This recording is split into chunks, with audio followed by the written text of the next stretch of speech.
Bună ziua, dragii mei! Sper că sunteți bine. Astăzi o să vă explic câte ceva despre bateria mașinii. Bateria mașinii este foarte importantă.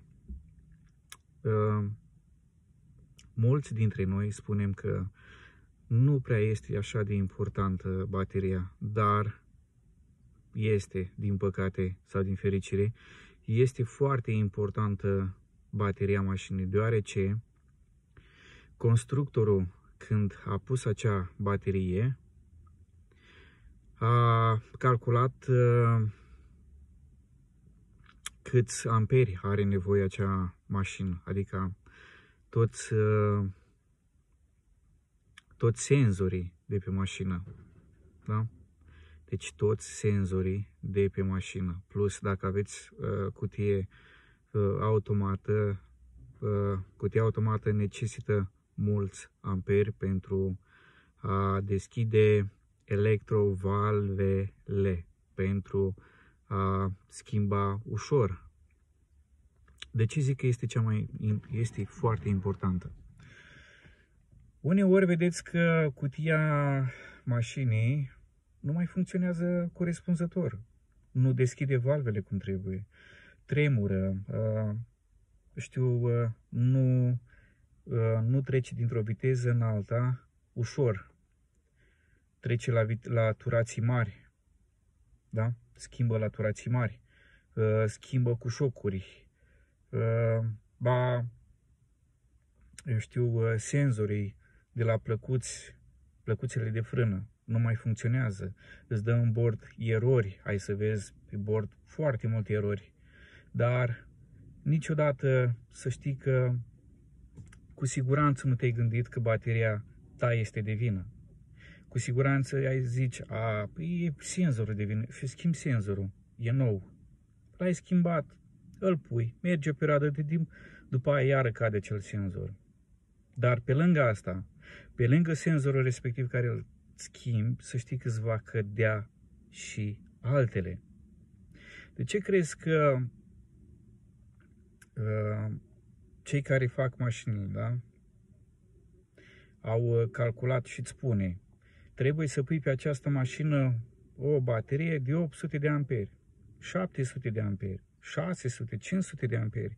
Te-ai întrebat vreodată de ce se pune 600 de amperi sau 700 de amperi?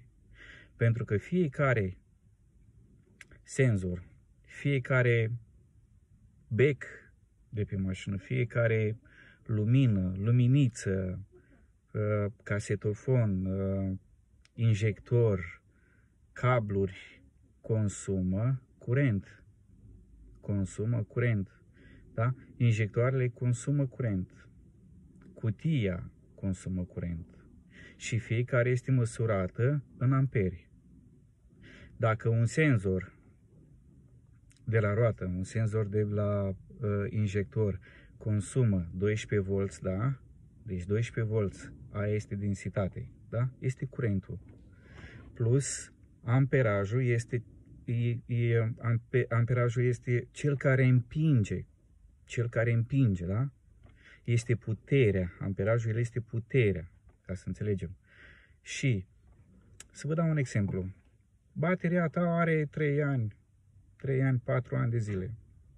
Alternatorul tău nu a încărcat corespunzător pe timp, știi, s-a întâmplat ceva, și bateria ta începe să moară, ușor, dar mașina pornește fără probleme, nu-ți dă nicio eroare, nu-ți dă nimic, dar deodată vezi că îți cade cutia, nu-ți mai schimbă. Ce crezi că este? Crezi că este cutia de vină? Nu, pentru că sunt electrovalvele respective,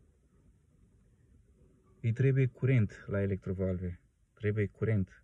Și dacă electrovalva respectivă nu are curentul suficient pentru a deschide valva și va deschide doar jumătate de tură, da? Este un fel de supapă. Pac.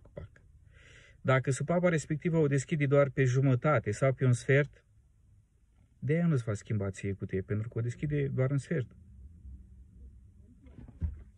Îți deschide doar un sfert. Așa că eu vă zic cel mai bine să vă verificați bateria mașinii constant. Da?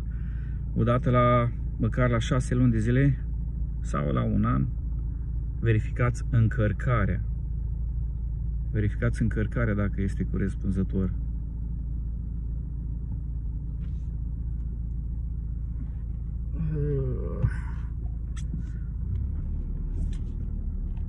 Deci să nu cumva să spuneți, domnule, că nu, că bateria mea este bună, că la mulți am auzit, da, bateria mea este bună, că mașina pornește.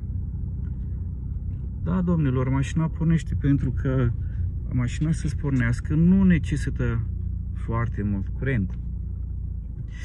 Dar ai electronica de pe mașină. Electronica ta de pe mașină consumă curent mult. Și consumă mult curent, cum v-am mai zis, consumă foarte mult curent electronica. De-aia vă zic că aveți mare grijă și schimbați-vă bateriile. Bateria la mașină schimbați-o.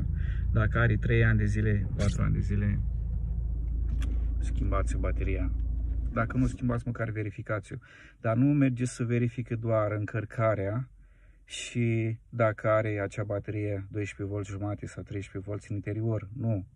Verificați amperajul. Să vedeți, sunt aparate speciale. Dacă vă uitați la un videoclip mai jos de-al meu, vedeți că am un aparat în care mi-am măsurat bateria mașinii. Adică am măsurat câtă viață mai are, câți amperi. Da? Câți amperi. Și când am măsurat, ce să vezi, din 600 de amperi mai avea 280.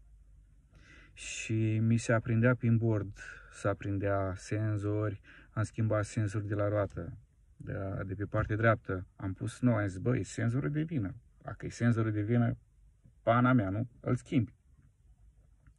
Ce să vezi, am pus senzorul ăla nou, bineînțeles că era nou, am mers 2 zile, la care iar s-a aprins. Și zic, bă, nu se poate, mă zic, n-are, nu se poate așa ceva. Și am cumpărat aparatul ăla special să văd care și ce se întâmplă. Când să vezi, bateria e de vină. După ce am pus baterie nouă pe mașină, vă spun sincer, nu am mai avut probleme cu mașina. Nu am mai avut probleme cu senzor. Nu mi s-a aprins niciun senzor prin bord. Absolut nimic, pentru că ajungea curent suficient la el, la fiecare senzor. Dacă la un senzor îi trebuie 4 amperi, păi ajungea 4 amperi la el. Un alt lucru care trebuie să știți, și injectoarele să știți că se duc la fel. Injectorul, dacă nu deschide și nu are suficientă putere pentru a deschide, de-aia se înfundă pompa și așa mai departe. Deci toată mașina este și ține de electronică.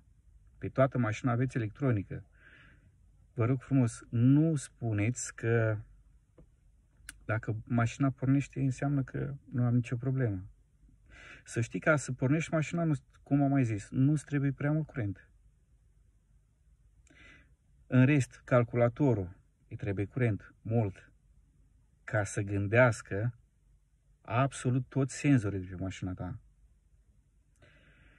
Așa că știu că unii nu vreți să faceți chestia asta, că bateria am cumpărat-o de la dezmembrări. Și bateria când ai cumpărat-o de la dezmembrări, cât timp a stat pe acea mașină? Ți-ai pus vreodată întrebarea asta? Nu. Te rog, verifică bateria cu aparatul special. Nu verifica încărcarea. Aia 12V. Nu. Verifică amperajul. Cere bon. Du-te sunt stații specializate pentru a verifica bateria mașinii tale și vezi dacă mai are acei 600 de amperi sau 700 de amperi sau 800 de amperi. Ia vezi. Ia vezi. Și scrie-mi în comentarii, te rog frumos.